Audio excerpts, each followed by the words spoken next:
Hey, welcome back to the Soul Pod. This is Stacy. Today I want to talk about, well, this video is going to be for you if you're interested in knowing more about how media lies affect us long term and how to identify those lies to keep yourself from falling for it. And I'm going to give you a background on how far back this goes. This isn't something new that CNN or ABC or MSNBC came up with. This is something that's been going on for a very long time. It's just the technology has changed their ability to operate in different ways. But the upside is the technology has also come along that's given you and I the ability to recognize the nonsense and not fall for the trick. Let's talk about how insidious this is. You ready to get into it? The author, Eric Hoffer, wrote, "Propaganda does not deceive people, it merely helps them deceive themselves." This is what's happening every single day. Propaganda tells us what to think. Frequently with the news, it'll tell us the news, it'll tell us what the news means, and then we're supposed to take that in. Or even more so, if you look at advertising, uses some interesting ploys.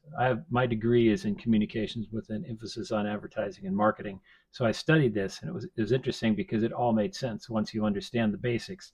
The greatest ways you sell something are with fear, with longing, or with sex. Okay. And if you want to sell a narrative on the news, fear is the most powerful tool and the most common go-to tool when someone has an agenda. When someone is selling something with fear, you've got to question whether you're making a decision from a right place or from a place of fear. And that's where the news goes to more often than not. We're going to look at some case studies, let's call them, uh, particular stories, history, three things that happened. Well, let's go with two. Two things that happened where the media absolutely manipulated and made you believe something which I would be willing to bet you still believe today. Ultimately, we'll talk about three different stories here.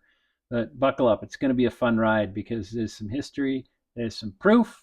Everything I'm telling you is absolutely factually accurate and able to be verified. And some of it I think will probably blow your mind. So let's get into it. So to start, let's start with some background. The background is the concept of yellow journalism. This is something that came up in the mostly pretty much the late 1800s, just for the Industrial Revolution, or while the Industrial Revolution was kicking off. There were two major newspapers in New York that were involved in this. Joseph Pulitzer's New York World was one of them. Pulitzer is the guy who later created the Pulitzer Prize, by the way, as a way of trying to redeem his reputation, because he had become known as pretty much a swindler and a liar because of his paper and the things that he had done. We'll get into some of that. But yellow journalism is where it started. Yellow journalism used fabricated stories, exaggerated stories, just outright lies to sell newspapers because newspapers were a big business. Back then, that was the way you figured out what was going on in the world. You had some kid standing on the street corner selling you the news of the day. And the more sensationalized it was, they found the more interested people were in spending a nickel or a dime or whatever they spent back in those days on it, probably a penny, right? So you would buy the paper based on how exciting the headline was. So the headlines became more and more exciting. And when there was no news to print, they'd make some up, right? But it took a dark and sinister turn when people like Pulitzer started using their power to do evil things. You see, there's this great quote when Pulitzer sort of opened the kimono and let us understand the bigger picture. He said, "The press is powerful. That power is ours if we use it." That's pretty honest. That's pretty honest from a man who, at the time, probably had no idea that those words would be spoken more than 100 years later by someone like me, pointing out what a liar these people at the highest levels of power can be. Now let's look at some case studies of exactly how Pulitzer used this. Before the Spanish-American War kicked off in the late 1800s, I think it was 1898, uh, Joseph Pulitzer said that he had the power to get us in the war if he wanted to. And you know what? He kind of did. Pulitzer's New York World paper published stories about Cuban atrocities. Cuban atrocities, like some very graphic stories of the horrible thing these scary Cuban people were doing, right? And then there was an explosion aboard an American ship called the USS Maine that was parked in Havana Harbor. And Pulitzer did a huge headline story and multiple follow-up stories about how the Cubans had bombed the USS Maine. Later on, of course, that came out that that wasn't the case at all, that it was probably an accidental explosion that started on board. And, no one could quite be sure because the main blew up. It's kind of hard to go back and figure out exactly. But they know it wasn't the Cubans. It was an interior explosion, not an exterior explosion. But it didn't matter. The damage was done, and Americans ended up going to war with Spain over Cuba. A lot of people died over that because one dude wanted to lie. Now, see, the thing here is you always have to look for the motive, right? And the motive in most of these cases with the newspapers telling lies is a profit motive. The more papers they sell, the more money they make. The more papers they sell, the higher advertising rates they get from their customers who want to advertise in their pages. Profit motive. On the government side, they were happy to have this help from the press because they had the power motive. Power motive, ultimately, if you dig deep enough, there's a profit motive in there too. But the power motive, that's a strong one too. Now let's move forward in history to something very different than this. The vitamin industry, for a little bit of background, the vitamin industry started growing right after the turn of the century. By the 20s and 30s, it had grown into a slightly larger. By the 40s, it was almost $300 million industry. Right, that's quite a bit of money. Well, fast forward to the 70s, 80s, and 90s. Now it's in the billions. Some say up to 3 billion by the end of the 90s, or the mid to late 90s. The estimates that I found. So huge growth. Like from the 70s to the end of the 90s, it was something like 10 times growth, tenfold. That's crazy. Problem with that, for at least for the pharmaceutical company, was that they didn't really like that there was this something they saw as a competitor over here for people's health. What if people take this and they don't have to take ours, right? There's documents that have shown that this was the thinking at the time. Well, consequently, and maybe it was just a total coincidence, but no, it wasn't. Suddenly, all these interesting stories started popping up in the 80s, the 90s, and up to 2000 about the danger of vitamins and supplements. In 92, there was a vitamin E cancer story, which was repeated again and again and again. In 98, it said that multivitamins were overrated. The story came out. These are all major papers or magazines that came out with these. In 2000, there was vitamin A risks, big dangerous vitamin A risks, things that could happen. I think it was you can injure your liver, right? So stories about cancer, liver damage, and the fact that vitamins are pointless, repeated, right? All those stories, by the way, were utterly debunked. The vitamin A story, what they said, ultimately the truth of it was that in mass doses, vitamin A could have a negative effect on you. The vitamin E story, completely and utterly debunked. No chance of it ever causing cancer. However, to this day, you find someone who's over the age of 45, 50, guaranteed it will be no problem at all to find people who are like adamant about never taking vitamins because they're dangerous. Why? Because they listen to the news, and the news is a trusted source. Somehow, these organizations found some reason to run these stories. For the papers, perhaps it was a profit motive because they were sensationalizing, or maybe it was a profit motive because there was some checks written behind closed doors. We can't be sure of that. But we know that they told lies, and they told them repeatedly, and they told them knowing that they were lies. But to this day, those lies still persist. There's an old Jewish saying about lies. The story is something like someone gets caught in a lie, telling lies or gossiping, and the person asks for forgiveness from a rabbi, and the rabbi says takes him to the top of a hill with a pillow, and he says, "Now tear open the pillow and shake all the feathers to the wind." And he's like, "Okay," so he does it, and he goes, "Now, how does that fix the fact that I told these stories?" And he says, "Well, once you gather all those and put them back in the pillowcase, you fix the problem." You see, this is how lies work. Once they get out there, they're repeated again and again and again and again and again, and they become part of the culture. Try to catch everyone who believes the vitamin lie and change their mind. Like, try. It's not physically possible. It'd be like capturing all those feathers, right? So the danger of media lying is, well, there's a couple of big ones. There's more than two, by the way. But the big one is this: they're a trusted source. When a trusted source lies to us, we'll tend to repeat it because it's a trusted source.